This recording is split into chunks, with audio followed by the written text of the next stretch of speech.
Shalom, Shalom, Shabbat, Adonai. Welcome to the Six Exodus program. Thank you for joining us. We hope that you're being blessed by the segments. This segment here is called Two Kings, One Queen, and an Ace.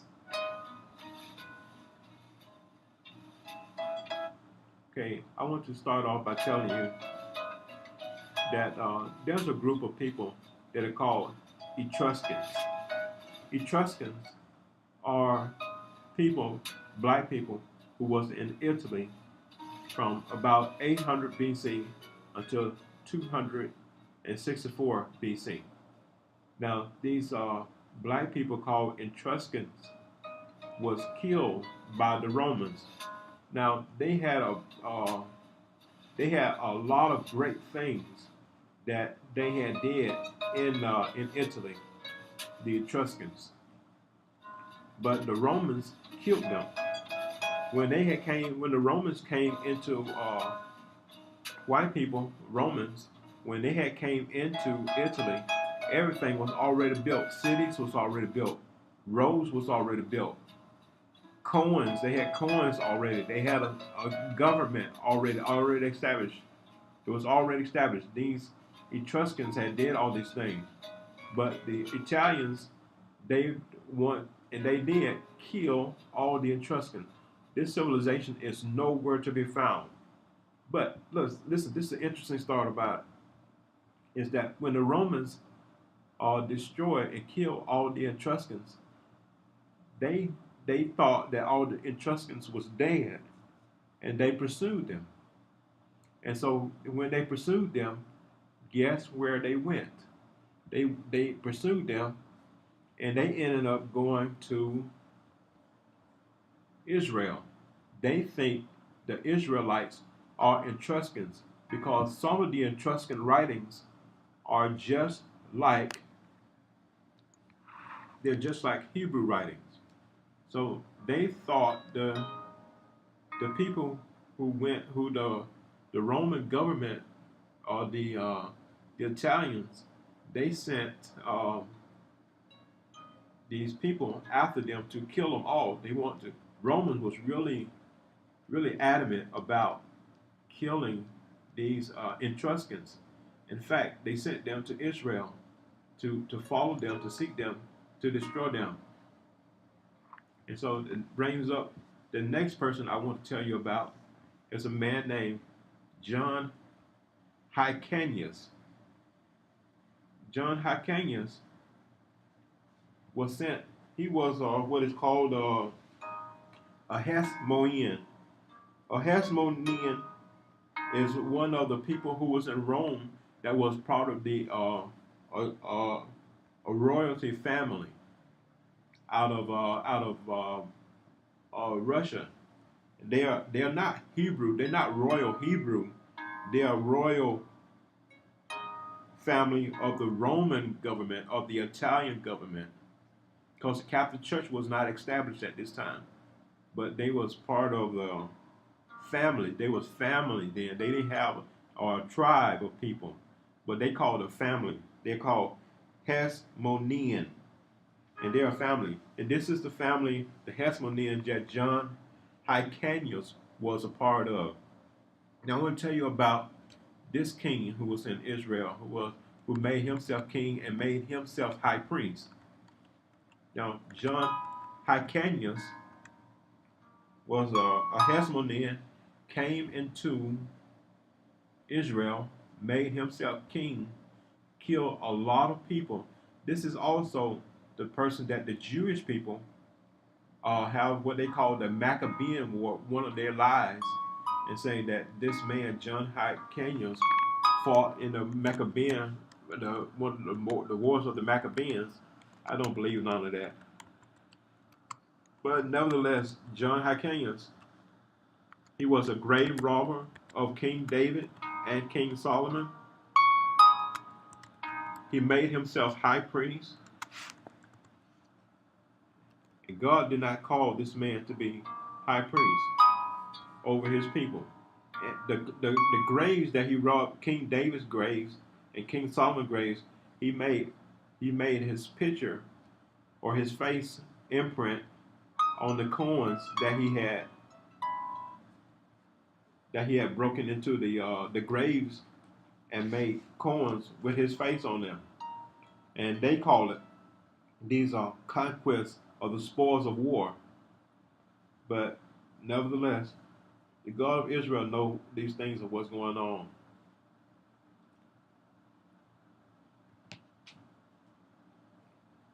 But I'm not calling people liars anymore. I'm through with that. But John Hyrcanus he was a Hasmonean, and these people wore long hair. This is a part of their they believe this is part of a magical strength that they believe they had of having long hair, and they had a wild appearance. And this appearance that they had when he came into Israel, sent by the Roman these dynasty, the Hasmonean, is to seek out and destroy what they believe are the Etruscans. But they're not Etruscans, they are Hebrews. But they think that they were because of what they learned. See, at this time, white people didn't have a lot of knowledge uh, about the world, about enchantments, or all the things that God had gave them. In fact, it wasn't God that gave; it was the angels that came down in the day of Jared, and they taught astrology. They taught the angels would have made it with women, and they had giants in the land, and these angels had made it with these women, and they taught these women all these secrets of the earth. You know, how to make gold, how to make metal, and they taught them the circumference of the moon, the stars. So these people, these black people, were called Etruscans and Hebrews. They are not the same people, but the Romans think that they are, or thought that they are. Probably still today think that they are the same people, but they're not. They're different people, and their writings were all the same. They look the same. So John Hyrcanus, thinking that these people are Etruscans, uh, start killing off people. Now, let me tell you where he started off at. Excuse me. He started to kill the people who are called Edomites. The people he wanted to kill are Edomites. The Edomites had land in the south of Judea. So he went in there and he started killing all the Edomites. When he killed all the Edomites, he started killing. I think he killed the sons of Zerubbabel, which were the sons of Salathanel, because Salathanel begot Zerubbabel, and they had went into captivity in Greece. And because they went into captivity, he killed 70 of the priests of Zerubbabel, their sons, and made himself king and high priest. And so after this, the name of Edom was changed to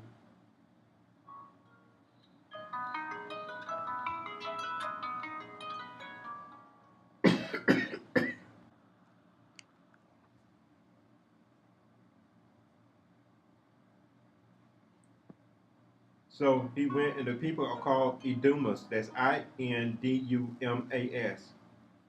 That's what the Greek called them. The name Edomas. It means red, and the name red came from Esau's name. That the name they gave him because of his red skin and his red hair, and also it's the soup that his brother had cooked. The soup was red, so that's why they changed his name from Esau to Edom, and then from Edom it became Edomus. So the people are Edomus. They became Edomus. John Hyrcanus had the people call themselves Edomus. John Hyrcanus also had the people to change their name to Jewish. The people who they called Edomians. Edomians, they are the ones who became Jewish. This is the work of John Hyrcanus, who called them Edomians. They became Jewish because they went and he conquered the people that were called the Edomites in Edom, which was south of Israel. So this is the land that they occupied there for an extended period of time. Now, next I want to talk to you about is the queen. The queen is called Melchizedek. Melchizedek, Queen of Jerusalem. She was queen. She was born in France in 1089, and her death was in November the 13th, 1143.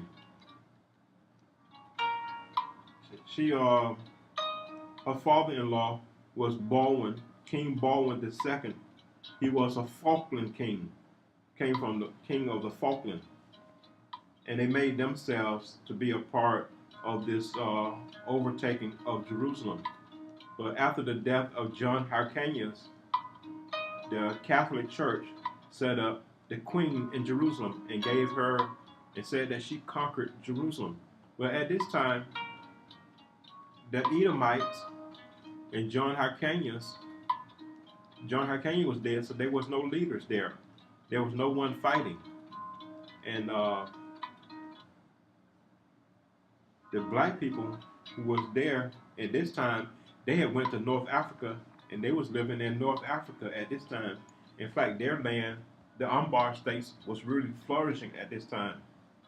So Melchizedek, Queen of Jerusalem, is the queen. She is the second person who came in and started ruling after John Hyrcanus, after his death in 104 BC. So she shows up, and her reigns began in 1106 BC. I'm sorry, AD.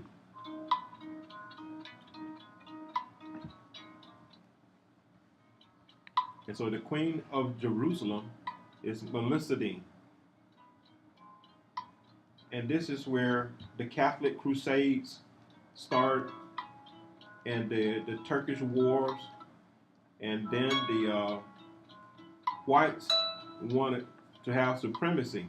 So at this time, the Arabs was ruling the world, and they have what they call the Ottoman Wars, and the Wars of Constantinople, and they call it the Christian Crusades. And so they try to take power from the Arabs.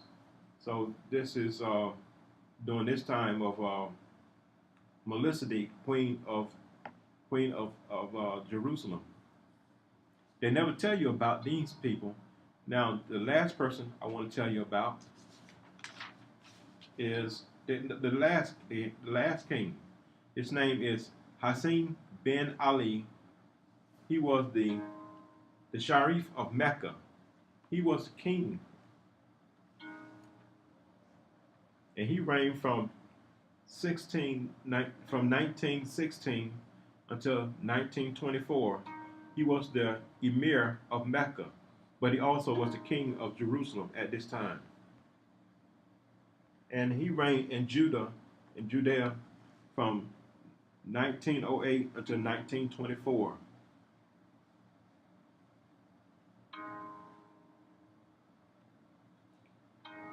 And during this time, that the Sharif of Mecca,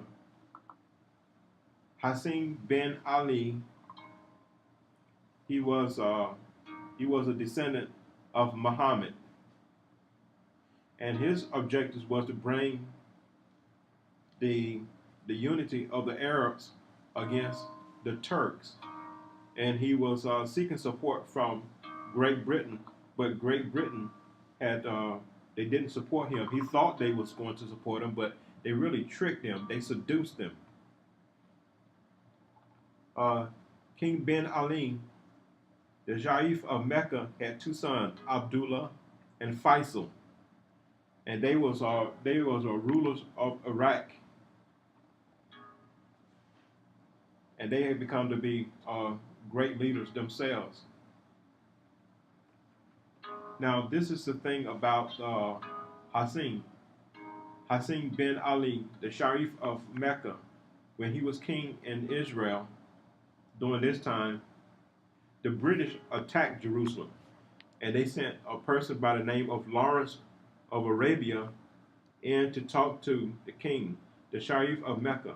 They sent him there to talk to him, to tell him to sign this document that was called the Balfour Declaration. But he would not sign the Balfour Declaration. He would never sign. He did not agree to it. And so they continued to send Lawrence of Arabia to him many times.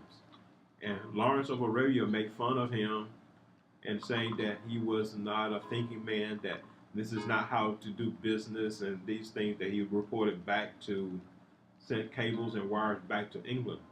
Because England, they wanted to continue their power in India and take the oil that was in Iraq.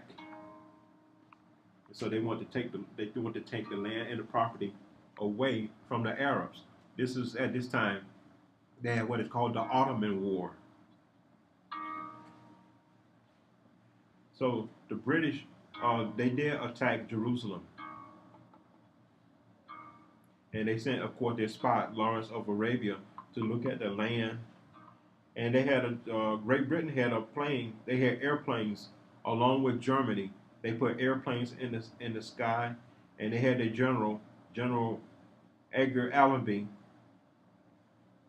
had took command of this air raid that came and flew over Israel, and they threw a paper out of the airplanes and asked the people in Jerusalem, Hussein bin Ali, the Sharif of Mecca, to surrender. At this time, they had never seen airplanes before, so not a bullet was fired, and so they gave up. They surrendered, and so General Allenby came through Jerusalem riding upon a horse, and he didn't get off. He got off his horse and he walked through the gate, the east gate. He didn't ride through, because he didn't want the people to think that he was the Christ or the anointed one, because the name Allenby was similar to the words Allah, and B means son in Arabic, and Allenby is similar to Allen. So they were thinking that this guy was the son of God. But without that, Hussein bin Ali surrendered, because this airplanes in the sky with Germany and Great Britain was flying in the air. It scared the dickens out of them. So of course they surrendered without a fight. Not a bullet was fired at all. And that's those kings that I want to tell you about. Now the thing about it is that you need to listen to another recording that I'm going to make. I'm going to end this one because it's getting too lengthy. But you need to listen to the other recording of the tribe of Dan to tell you what happened with the tribe of Dan. Wait a minute. I'm not going to go yet. I want to tell you about the Balfour Declaration. Of this objective, Lord Balfour had written a declaration as a reward to claim Wiseman for his discoveries of the raw material and explosive, that he resolved the problem in only 2 weeks. Let me tell you, there were some raw materials that was found when they had conquered Israel. When the King bin Ali was king, they came in and they discovered some raw material. The material was explosives,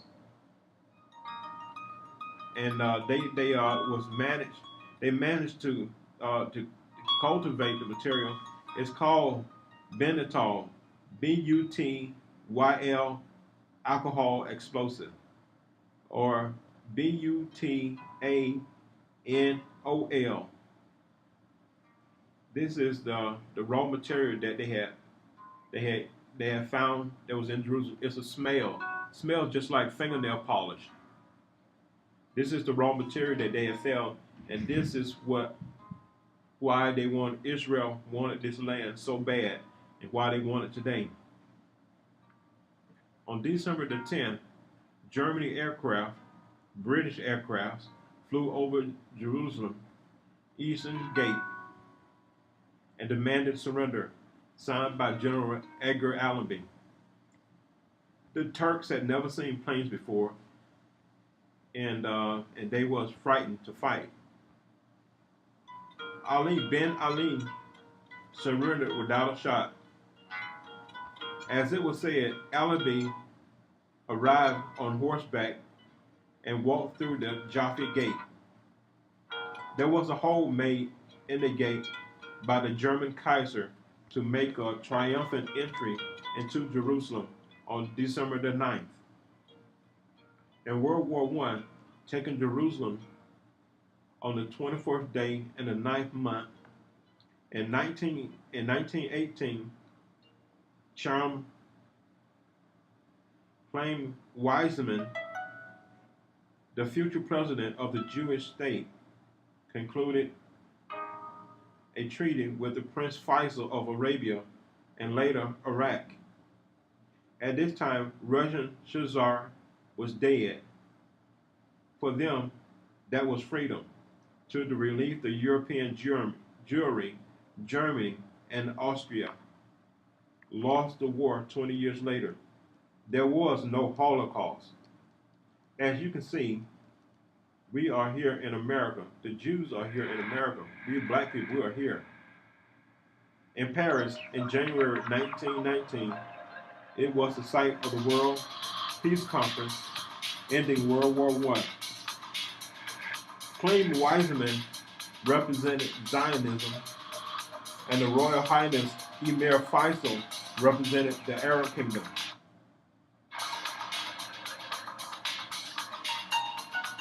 They came to an agreement in January 3rd, 1919, to immigrate Jews into Palestine. That means to bring the Jews that was in Russia into Palestine. David Ben-Gurion flew to London along with Weizmann to petition the Prime Minister Churchill to set aside provisions for the White Piper to allow 1 million Jews into Palestine for the Internal Zionist Conference, raise money for the wealthy Jews in New York. According to this view, we have no fear because the transformation from Arab rule to Jewish rule. And they say the land will be transformed, the Arabs rule, and the Turkish-Ottoman War. May 14, 1948, however, there was, the law was made. However, they did not become, became a nation on November the 29th, 1948, and they gave birth to this nation. The Lord wants me to play this music, so he said he wants to open these dark sayings upon a heart. The Zionist leader and the Israel spokesman who lived as the president of the Zionist organization, and his acetone production method was of great importance to the British war during World War I. The stinky smell of acetone to the pundits is the methyl keystone is found in the stages of late diabetes, whereas the link distinctively sweet. They count among the faucets of servants with a strong pulsar acid, distinct of size and double bond. The melting of plastic is found, and for a global girl, it is wiping the gloss off fingernails.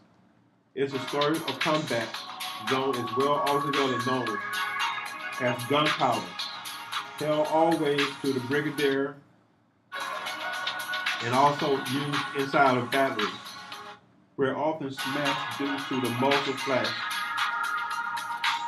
They had played these cat and mouse games by putting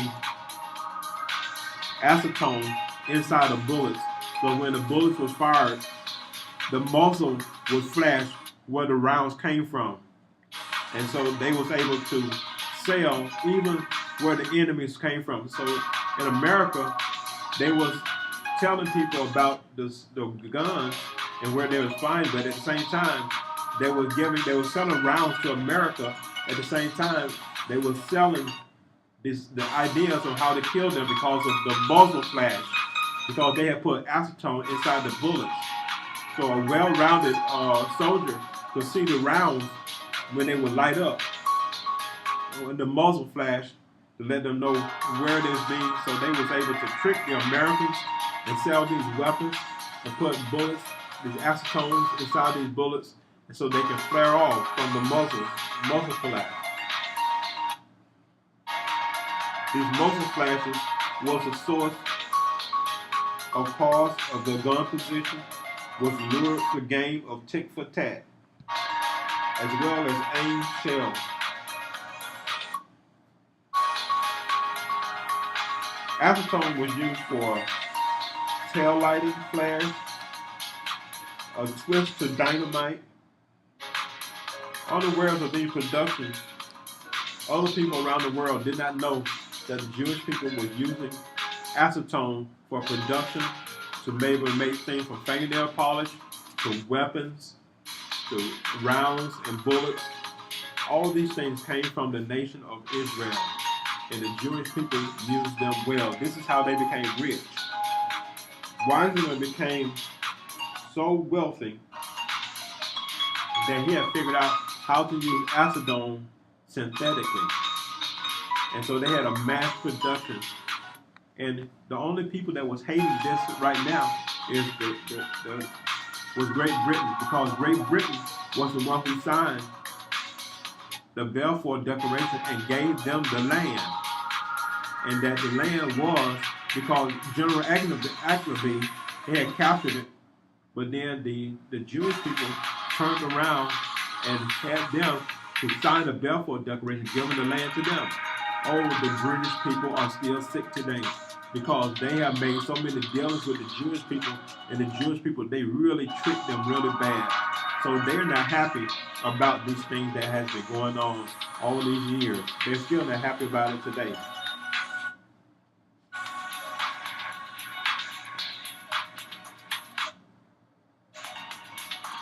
The Balfour Declaration, by which the Jews expelled in Rome regained their Middle Eastern home.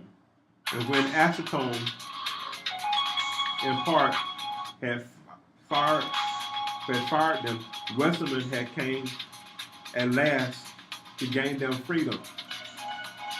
And with his synthetic acetone, they didn't actually need Israel anymore because they had synthetically able to make acetone and be able to sell it at a variety of levels, even for cosmetics,